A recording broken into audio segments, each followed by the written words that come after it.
ও মামা, ফ্রিজে না মোটে দুখানা ভোলা মাছ আছে, কি করা যায় বলুন তো ওটাকে দিয়ে? তাহলে বৌমা আজ বানানো যাক ভোলা মাছের মশলা ফ্রাই। ফার্স্টেই সমস্ত উপকরণগুলো রেডি করে নিয়েছি একে একে। তারপরে মাছগুলোকে ভালো করে কেটে ধুয়ে একটা পাত্রের মধ্যে রেখে চাকুর সাহায্যে ওপর থেকে একটু করে চিড়ে দিলাম।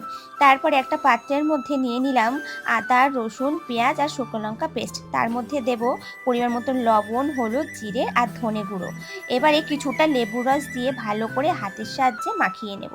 ও হ্যাঁ, একটু সর্ষের তেল দিয়ে দেবো, কাঁচা সর্ষের তেল দিয়ে ভালো করে মাখিয়ে নিলাম।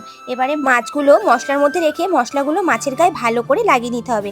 তারপরে 20 থেকে 30 মিনিটের মতন রেখে দিতে হবে। তারপরে একটা প্যানের মধ্যে কিছুটা তেল দিয়ে দিলাম। তেলটা যেই গরম হয়ে যাবে মশলা মাখানো মাছগুলো আমি দিয়ে দেব। তারপরে ওপর থেকে মশলাগুলো কিন্তু দিয়ে দেব মাছের গায়ে। এবারে কিছুক্ষণ ফ্রাই হবে, প্রায় যতক্ষণ না মশলাগুলো শুকিয়ে না আসছে, মাছের গায়ে লেগে না যাচ্ছে, ততক্ষণ কিন্তু মাছগুলোকে ফ্রাই করে নিতে হবে।